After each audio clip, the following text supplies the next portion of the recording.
Hi friends, this is lecture number 25.2 and today we are going to discuss parameter calculation of one phase full wave control rectifier with RLE or RL load. So these are the waveform which I have already discussed in my previous lecture. See the waveform of thyristor voltage. We can clearly see that thyristor is reverse biased from alpha to pi. So circuit turn off time will be Tc is equals to pi minus alpha by omega. Now see the waveform of output voltage. We can see that time period of wave is pi and we get waveform from alpha to pi plus alpha. So V naught average is equals to 1 upon pi integration alpha to pi plus alpha Vm sin omega t d omega t. On solving this we get 2 Vm upon pi cos alpha. Now what is the RMS value of output voltage? RMS value of output voltage is equals to under root of 1 upon pi integration alpha to pi plus alpha whole square of Vm sin omega t d omega t, that will be equals to Vm by root 2, and it is same as RMS value of source voltage. Now average value of load current is I naught, because I naught is constant and we know that load is highly inductive which makes the output current constant. Okay, now average value of thyristor current we have to calculate. See the waveform of thyristor current. We can see that we get thyristor current from alpha to pi plus alpha, and it is rectangular waveform having magnitude I naught, and the total time period of waveform is 2 pi. So we can directly write the expression of average value of output current, that is equals to period for which thyristor conduct divided by total time period into maximum value, that is I naught. So it is equals to thyristor conducts for pi plus alpha minus pi, pi plus alpha minus alpha, that is equals to pi. So thyristor conduct for period pi divided by total time period, that is 2 pi into I naught. So we simply get I naught average is equals to I naught by 2. Okay, all these concepts are already been covered in my previous lecture, and these shortcut methods are only applicable when the waveform is rectangular in nature. Otherwise you have to perform the integration. For RMS value of thyristor current, we simply have to take under root of whatever is multiplied by I naught. Here 2 is 1 upon 2 is multiplied by I naught, so we have to take under root of 1 upon 2. So we simply get I naught T RMS, that is equals to I naught by root 2. Okay, now we know that average output voltage is equals to 2 Vm upon pi cos alpha, and if alpha is less than 90 degree then cos alpha is positive. Okay, it means V naught average is greater than 0, and we know that I naught is constant, that's why I naught is always greater than 0. So power output, that is equals to V naught into I naught, is also positive. But what happens if alpha is greater than 90 degree? When alpha is greater than 90 degree, then we get cos alpha negative, and V naught is equals to 2 Vm upon pi cos alpha. That's why we get V naught is equals to negative and I naught is positive. So P naught is equals to V naught into I naught will be negative, or we can say that P naught is less than 0.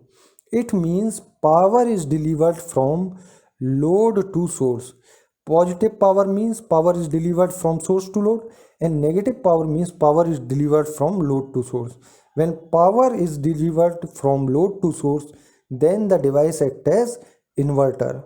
So for alpha greater than 90 degree, this rectifier circuit will act as a inverter. So this is very important point, you have to remember this. See the waveform of source current IS. It is rectangular, and I have already told you that how to write the Fourier series expression of such waveforms. For this you can revisit my lecture Introduction to Rectifier. There you will get idea how to write the Fourier series expression. So a Fourier series expression for the source current is sigma n135 to infinity 4 I naught by n pi sin n omega naught t minus n alpha.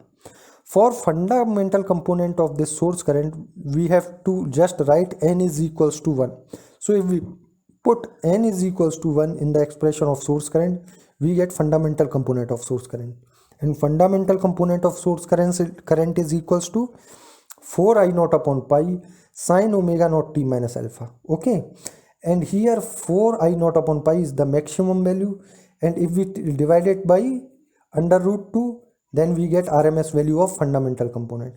So RMS value of fundamental component of source current is 4 I naught by root 2 pi. Now what is RMS value of source current?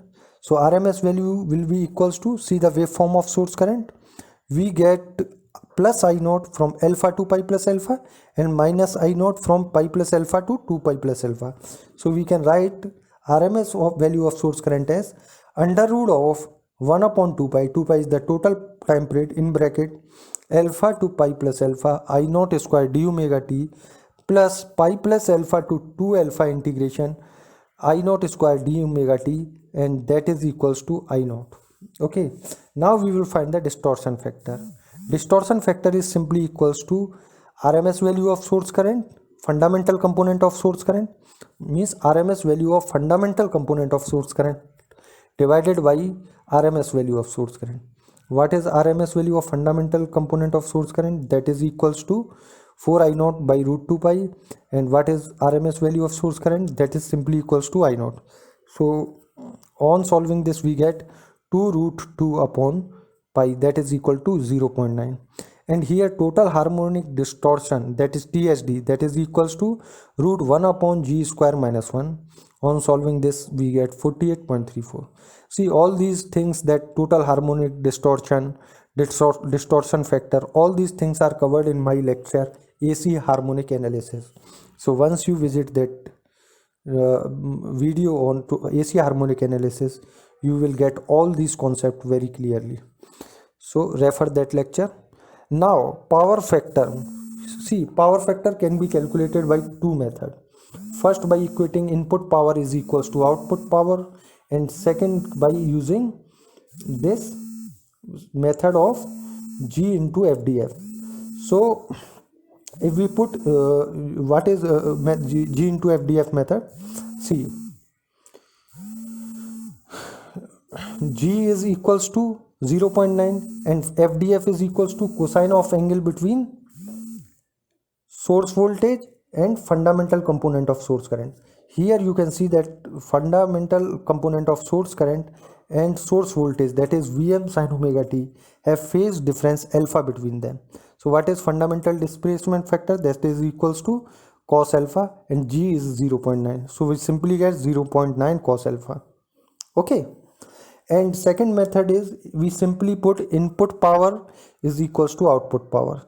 So what is input power? That is equals to Vs into Vs RMS into Is RMS cos phi, and output power is V naught average into I naught average. Put the value of Vs RMS, that is equals to Vm upon root 2, and what is Is RMS? That is equals to I naught. This is cos phi input power factor.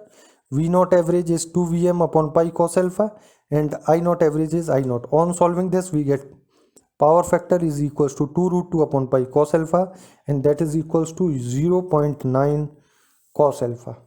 So these are the two methods to calculate the power factor. You can calculate whichever you find easy, but I think this input power is equals to output power method is bit easy, so you can go through by this method. I hope you all understand this concept. Thank you. Jai Shri Ram.